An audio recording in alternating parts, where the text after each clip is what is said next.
In April of 2024, a 25-year-old founder started making the rounds in Manhattan with a deceptively simple pitch. Her company, Kalder, would let consumers earn instant cashback directly through their existing credit card. No new apps to download, no extra steps at the register. The idea was built to capture enormous transaction volume, and the numbers on paper suggested that it was already working. The founder, Gokce Guven, successfully raised $7 million and secured a massive company valuation of roughly $35 million. By late 2024, her public validation peaked when Forbes named her to their 30 Under 30 list for marketing and advertising.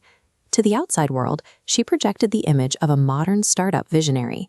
She appeared to be someone who had already figured out the formula for rapid growth. The Manhattan venture capital ecosystem runs on verifiable evidence. Sophisticated investors expect to see actual proof of product-market fit before they wire millions of dollars. The due diligence process in these boardrooms is notoriously strict, designed to subject a young company's claims to intense financial scrutiny. Which raises an obvious question. Kalder had almost no actual market traction, so how did a 25-year-old founder get past the auditors? The answer exists where optimistic startup marketing crosses over into deliberate, meticulously architected fraud. This diagram illustrates Kalder's pitch: 26 active brands and 53 in free trials, driving $1.2 million in annual recurring revenue. Prosecutors say this traction was fiction. Many partnerships didn't exist or were defunct pilots. The true brand network is almost entirely erased. As for that $1.2 million claim, investigators found actual revenue was closer to $60,000. These discrepancies were the result of a calculated fiction. Every figure was engineered to mimic the specific growth milestones that trigger a multi-million-dollar investment. The mechanism that made the $7 million theft possible is remarkably straightforward. Kalder maintained two completely separate sets of financial books. This visualization shows the first set of books, an honest internal record reflecting true, modest earnings. The second set of books was artificially inflated, manufactured solely to match the aggressive growth story Guven sold in her pitch deck. During the due diligence process, investors evaluating Kalder were completely insulated from the genuine figures prepared by the accountant. They were exclusively shown the fabricated numbers. Every dollar of that $7 million seed round was secured through this structural deception. The financial reality was engineered entirely to be believed by people with money. The deception soon extended past Kalder's corporate funding and into Guven's personal ambition. When her student visa expired, she applied for an O-1A visa, a legal status reserved strictly for individuals with extraordinary ability in their field. The federal government requires applicants for this visa to provide official letters of reference. These must be written by established industry executives who can personally vouch for the applicant's exceptional talent. Rather than earning those endorsements, the indictment alleges Guven digitally forged the executive's signatures, submitting the letters without their knowledge or consent. This act of forgery demonstrates the exact methodology she used to run Kalder. She exercised a calculated control over both her company's valuation and her legal residency by simply manufacturing the documents she needed. For most of 2024 and into 2025, Guven operated under her new visa, flushed with seed capital. From her perspective, the dual reality she had built was entirely secure. But operating in the background was an unseen threat. Federal investigators from the Southern District of New York had quietly begun building a comprehensive case against her. Federal prosecutors systematically pulled every single fraudulent thread into the exact same room. They compared the contradictory ledgers, verified the brand agreements were fake, and dismantled the forged visa application. Guven's intense focus on maintaining her public facade left her completely unaware of the federal indictment accelerating toward her. The case against Gokce Guven highlights a broader structural flaw within the venture capital ecosystem itself. The industry operates on a desperate hunger to find the next billion-dollar startup. That intense pressure creates massive vulnerabilities, rewarding founders who are willing to weaponize the aesthetics of success to bypass scrutiny.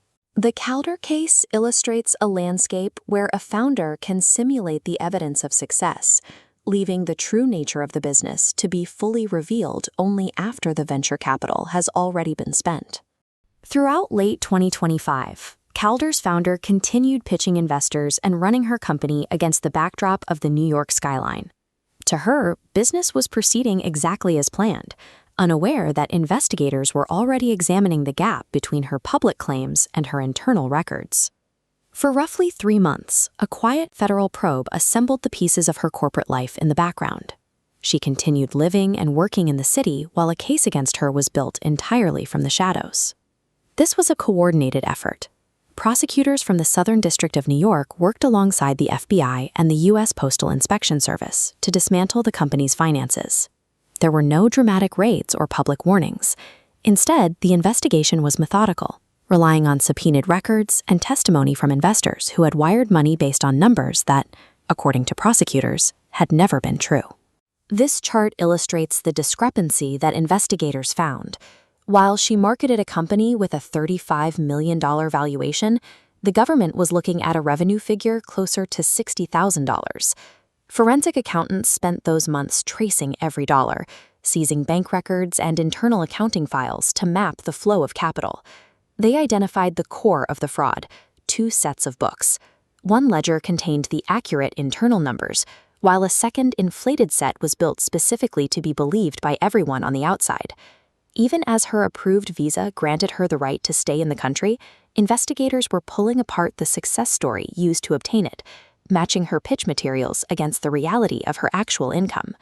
She was still actively soliciting new investment, unaware that a completed case file, built from her own documentation, was already sitting on a federal prosecutor's desk. In federal white-collar probes, by the time the target realizes they are under investigation, the government has usually already finished building the trap.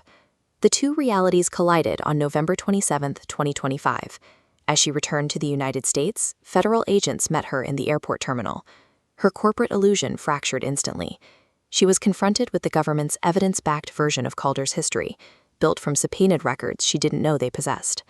A judge set her bond at $10 million, but the release came with sweeping conditions that effectively paralyzed her professional life. Her passport was surrendered, her travel was restricted, barred from Kalder's accounts, and isolated from all investors. The severity of these conditions signaled that the government's case was fully weaponized before she ever stepped foot in a courtroom. 3 weeks after the arrest, a federal grand jury returned an indictment, formally translating her startup strategy into a list of specific crimes. Faked revenue and phantom partnerships mapped to securities and wire fraud, carrying 20 years maximums. The fabricated success story added visa fraud, carrying 10 years. Forging executive signatures triggered aggravated identity theft, carrying a mandatory 2-year consecutive sentence. Fighting the indictment was impossible. It wasn't built on suspicion, but on the undeniable architecture of the internal books she had kept for herself. As the legal case moved forward, Kalder itself began to collapse. The government moved to freeze substantially all of the company's assets, including its bank accounts. A January legal filing revealed the extent of the damage. The company was left unable to pay its vendors or even its own legal counsel. A business built on an implied $35 million valuation could no longer cover basic operating bills once its fake books were exposed to the light. For the investors who had collectively wired $7 million into the company, their equity was now frozen and worthless. A company built on fabricated momentum inevitably fails the moment it is subjected to the procedural reality of the law. On May 15, 2026, the case reached its resolution.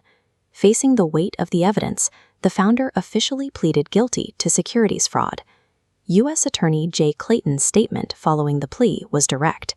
He noted that ambition is not a substitute for honesty, and that lying to investors guarantees accountability, regardless of the market. When you strip away the Forbes recognition and the slick pitch decks, you are left with a simple sequence of numbers. $7 million raised, $60,000 earned. One set of books built to be believed, and another that told the truth, sitting quietly in an accounting firm's files the entire time. This graphic shows the only number in this story that was never in dispute. The entire criminal case lived in the gap between those two ledgers.